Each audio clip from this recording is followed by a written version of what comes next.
Good morning everyone. Welcome to class 11th Informatics Practices.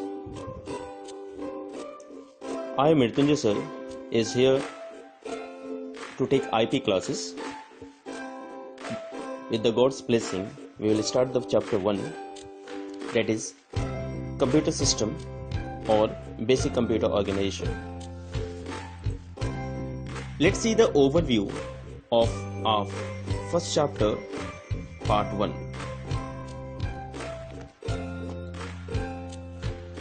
In this class, we will cover introduction to computer system, evolution of computer, basic computer organization including input unit, output unit and the CPU. Let's see the introduction to computer system. There is a famous quote of Alan Turing: computer would deserve to be called intelligent if it could deceive a human into believing that it was human. You all have learned about the computer. You all know what is computer. A computer is an electronic device that can be programmed to accept data, that is input, process it and generate the result, that is output. A computer along with additional hardware and software together is called a computer system. Using the full form of computer, we can also define computer as an electronic device particularly used for trade, education and research. As we can see with this figure, a computer performs on one cycle called IPO cycle. That is, it takes the input, process it and gives the output, and again in the same way it goes on. That is, it performs the IPO cycle, that is input, process and output cycle. Now let's begin with evolution of computer. To understand the evolution of computer, we can use a timeline. Let's see the timeline. In around 500 BC, abacus was invented. It was the mechanical device capable of doing the simple arithmetic calculation. In around 1642,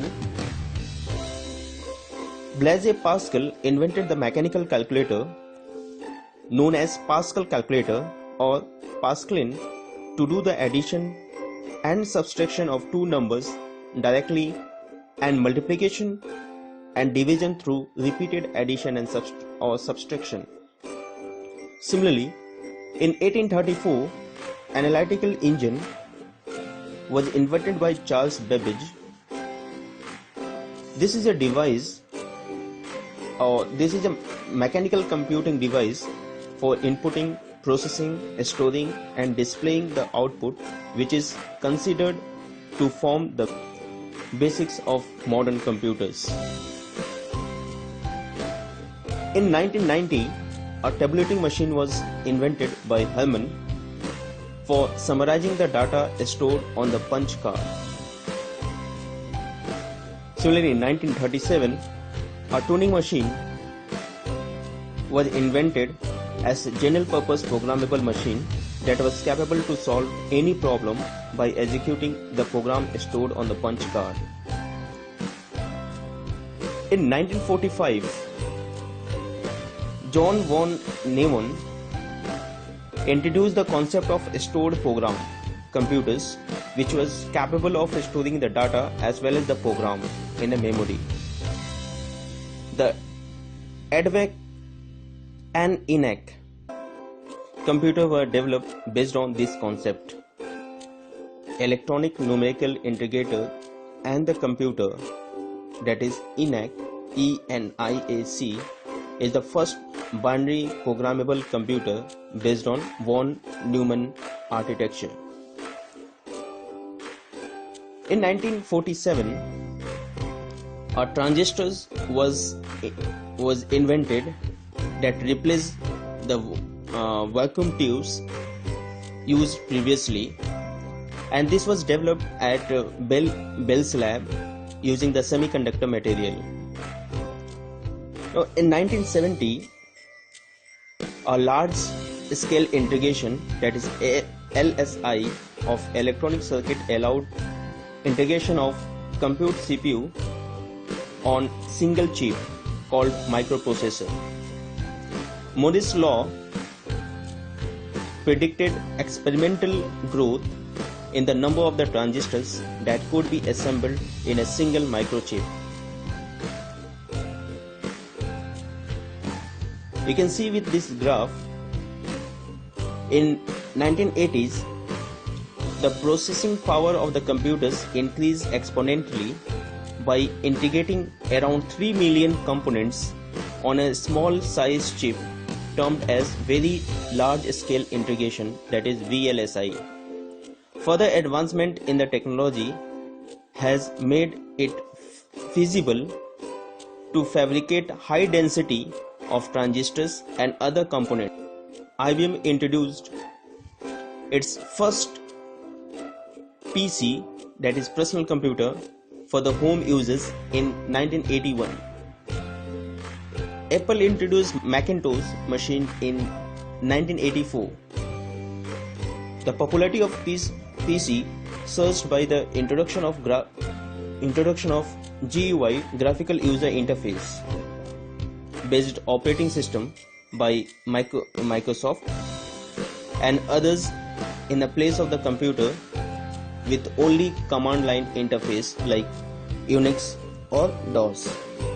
Around 1990, the growth of the World Wide Web, that is WWW,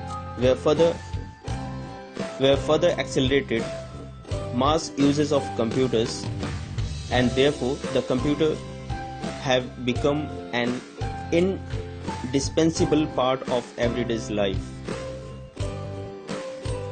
Further, with the introduction of laptops, personal computing was made portable to the great extent, and this was followed by smartphones, tablets, and other personal digital assistant. The next wave of computing devices include wearable gadgets such as headphones, smartwatches, lenses, etc. And further,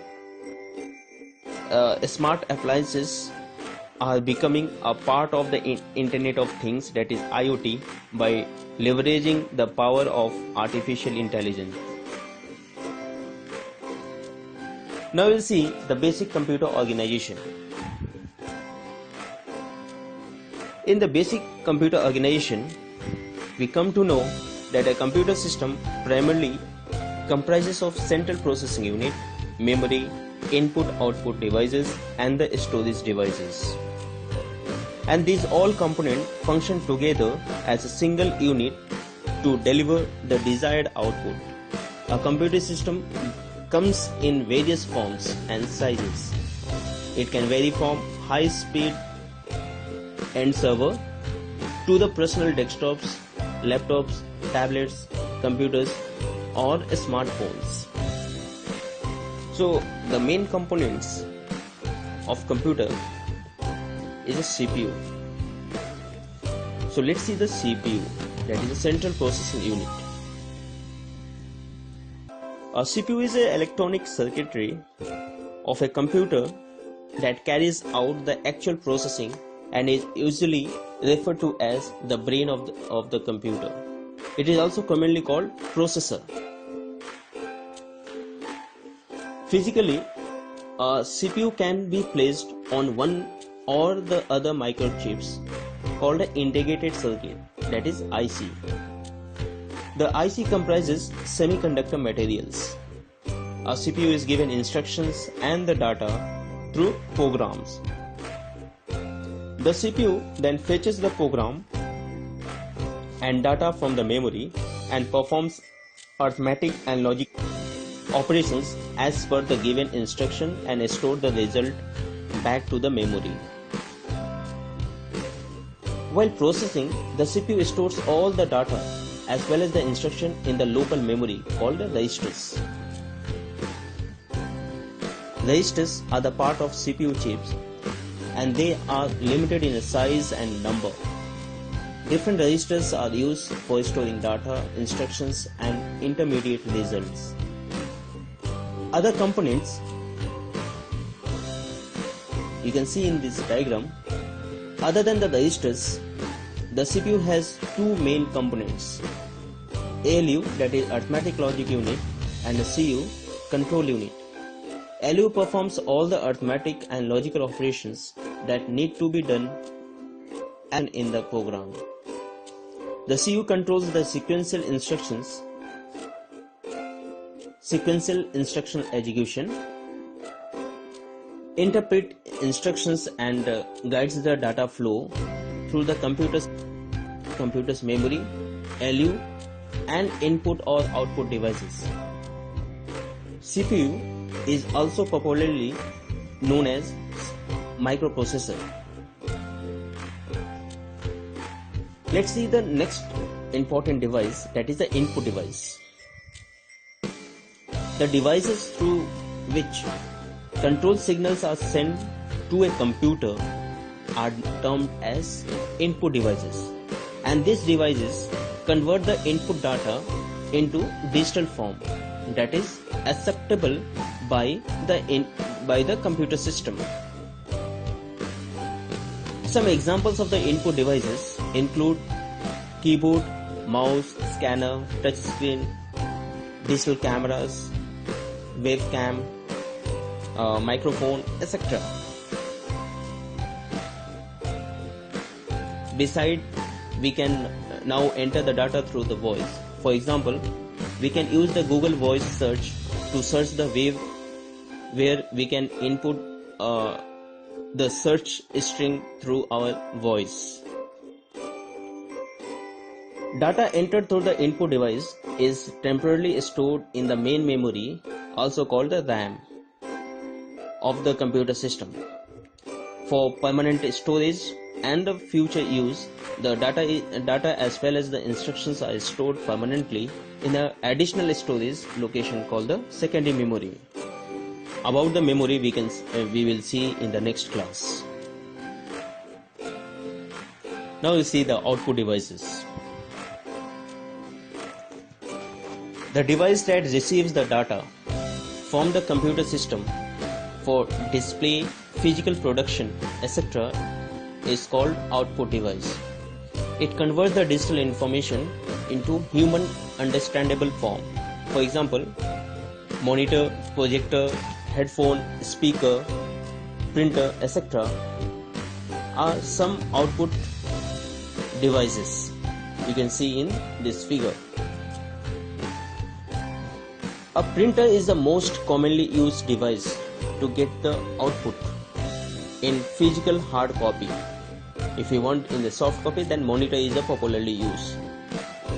Three types of commonly used printers are inkjet printers, laserjet and the dot matrix printer. Nowadays there is a new type of printer called a 3D printer, which is used to build a physical replica of the digital 3D design. So this is all about the output devices. So I have covered in a short because this chapter is simply to give the introduction of the computer. I have other videos, to just write in a comment. I will share those videos and you can go through it. The next topic we'll cover in the next class. So till then, prepare your notes and revise it. Stay home, stay safe. Thank you.